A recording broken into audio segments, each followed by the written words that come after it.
Hello students, आप सभी का हमारे यूट्यूब चैनल में हार्दिक स्वागत है।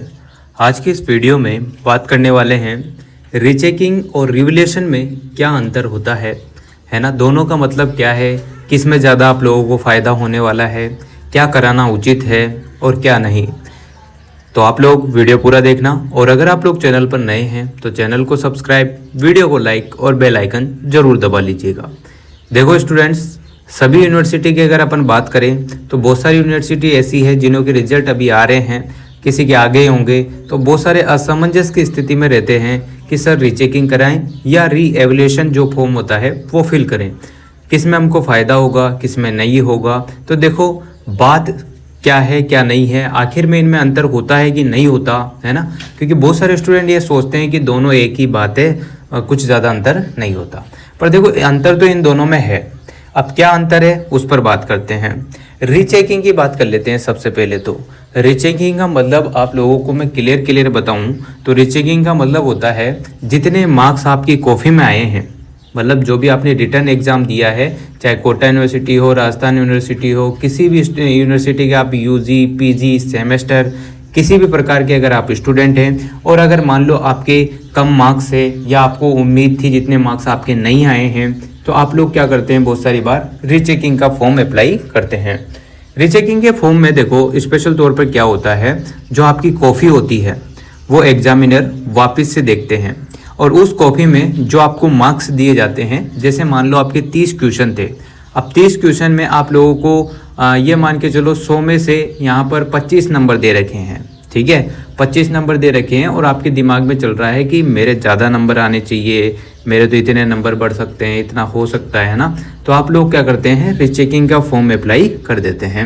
अब रीचेकिंग का फॉर्म अप्लाई करने के बाद ये होता है कि जो आपके मार्क्स रहते हैं, जितने 25 मार्क्स आए हैं, तो वो मार्क्स से रिलेटेड ही बातें वहाँ पर देखी जाती है कॉपी में, कि कोई मार्क्स यहाँ पर छूटा तो नहीं है, जैसे 25 है तो 27 तो नहीं हो रहा, 25 है तो 24 तो नहीं हो रहा। अगर आपके 25 मार्क्स उन्होंने दे दिए हैं और बाय मिस्टेक उन्होंने कोई ऐसा क्वेश्चन या किसी का आंसर ऐसा छूट जाता है जिसके मार्क्स तो दे रखे हैं पर मार्क्स काउंट नहीं हुए, तो उस कंडीशन में क्या होता है, आपके नंबर बढ़ भी सकते हैं, घट भी सकते हैं। ये रिस्क होता है, ये रिस्क होती है, और इसमें आप लोगों के मार्क्स बढ़ भी सकते हैं, घट भी सकते हैं, है ना।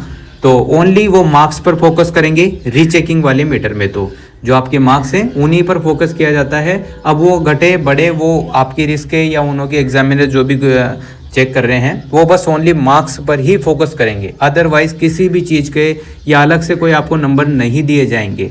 तो ये तो होता है रीचेकिंग वाला मुद्दा, समझ में आ गया आपके, ठीक है। अब दूसरी बात करते हैं, री इवैल्यूएशन वाला जो फॉर्म है उसमें क्या होता है ना। अब फिर आप लोगों को दोनों में अंतर भी समझ में आ जाएगा कि आखिर में कौन सा बेटर है, कौन सा कराना चाहिए, कौन सा नहीं कराना चाहिए। रीवैल्यूएशन के फॉर्म जो होते हैं वो भी आप लोगों के रिजल्ट में सहायक होते हैं। बहुत सारे स्टूडेंट ऐसे हैं जिनके कम मार्क्स हैं, या जिनको लगता है कि मेरे मार्क्स उम्मीद से कम है, मेरे को फेल कर दिया, मेरे बैक दे दी, वगैरह वगैरह ऐसी चीज़ें आपके सामने हो सकती है। तो आप लोग क्या करते हैं, रिवैल्यूएशन का फॉर्म फिल कर सकते हैं। रिवैल्यूएशन के फॉर्म में ऐसा होता है कि आपकी जो कॉपी है, जो भी आपकी कॉपी है, उसको वापस से चेक किया जाता है, वापस से उसमें मार्क्स दिए जाते हैं, वापस से काउंट किया जाता है, देखा जाता है कि कोई सा क्वेश्चन छूट तो नहीं रहा है जिसके नंबर नहीं दिए हो, या ऐसा कोई क्वेश्चन है जिसमें 10 नंबर का क्वेश्चन हो, अपन ने 2 नंबर दे दिए हो, बच्चे ने अच्छा लिखा है। तो ये सारी चीज़ें मतलब पूरी ओवरऑल कॉपी आपकी चेक की जाती है री इवैल्यूएशन के फॉर्म में। तो देखो अब आप लोग दोनों में अंतर आराम से समझ गए होंगे। रीचेकिंग का मुद्दा जो है वो आपके मार्क्स पर होगा, जो एग्जामिनर ने दे दिए बस उन्हीं को काउंट करा जाता है, अगर सही दिए हैं, सही आए हैं, तो वही मार्क्स आपके रहने वाले हैं, ठीक है। और अगर ऐसा लगता है, आप लोग सोच रहे हैं कि रीचेकिंग में डबल से कॉपी चेक होंगी, डबल से मार्क्स देंगे, तो ये गलत सोच रहे हैं। वो ओनली रिवैल्यूएशन के फॉर्म में ही अप्लाई होता है। रिवैल्यूएशन के फॉर्म में आपकी कॉपी जो होती है वो नए सिरे से वापस से डबल चेक की जाती है। अब उसमें अगर मान लो कोई क्वेश्चन में मार्क्स आपको देने हैं तो डबल से दिए जाते हैं, सारी चीज़ें डबल भी हो जाती है। पूरी कॉपी को एक बार डबल से एनालाइज करके आप लोगों के जो उचित मार्क्स आते हैं वही आप लोगों को दिया जाता है रिवैल्यूएशन के फॉर्म में, ठीक है। और बाकी रीचेकिंग में आप लोग समझ ही गए होंगे, रीचेकिंग वाले फॉर्म में जो होता है वो मार्क्स पर काउंट होंगे और रिवलेशन वाले फॉर्म में आपकी पूरी कॉफ़ी डबल से चेक होगी।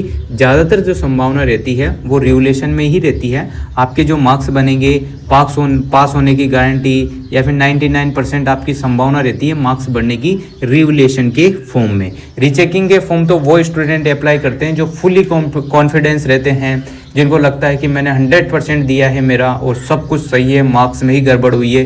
क्योंकि बहुत सारी बार आप देखते होंगे बहुत सारे स्टूडेंट के 6 नंबर आते हैं, बाद में 96 नंबर हो जाते हैं, 86 नंबर हो जाते हैं। तो वो सारी चीज़ें रीचेकिंग वाले फुल कॉन्फिडेंस होते हैं, उनको लगता है कि हाँ मार्क्स में ही गलती हुई है, टोटलिंग में ही गलती हुई है, तो वो रीचेकिंग का फॉर्म भरें। रिवलेशन का फॉर्म वो भरें जिनको लगता है कि हाँ मेरी संभावना बनती है। रिवलेशन के फॉर्म में 99% संभावना बन जाती है कि अगर आप फेल हो रहे हैं तो पास हो जाते हैं, अगर आपके बैक आई है तो क्लियर हो जाती है, पास हो जाते हैं, है ना। कम मार्क्स से तो ज़्यादा मार्क्स बन जाते हैं और 1-8% ऐसे स्टूडेंट भी रहते हैं जिनके मार्क्स कम भी हो जाते हैं, ठीक है। तो ये सारी चीज़ें इन दोनों में जो मेन डिफरेंस था वो मैंने आप लोगों को बता दिया है। अब जो आपकी इच्छा हो, जैसे आप अप्लाई करना चाहते हैं वो कर सकते हैं। इसके लिए आपकी खुद का विवेक लगाएं, खुद की आपकी इच्छा हो सकती है ना। और आपके अदर जो भी टीचर हैं उनसे आप सलाह ले सकते हैं कि सर कौन सा भरें कौन सा नहीं भरें, ये आपके ऊपर डिपेंड करता है। क्योंकि अगर आप रेगुलर कॉलेज जाते हैं तो सलाह लेना बहुत ज़रूरी है। फिर आपको जो उचित लगता है वो करें। रिवलेशन के फॉर्म में पूरी कॉफ़ी आपकी चेक होती है, इस बात का विशेष ध्यान रखिएगा और संभावना ज़्यादा रहती है, ठीक है।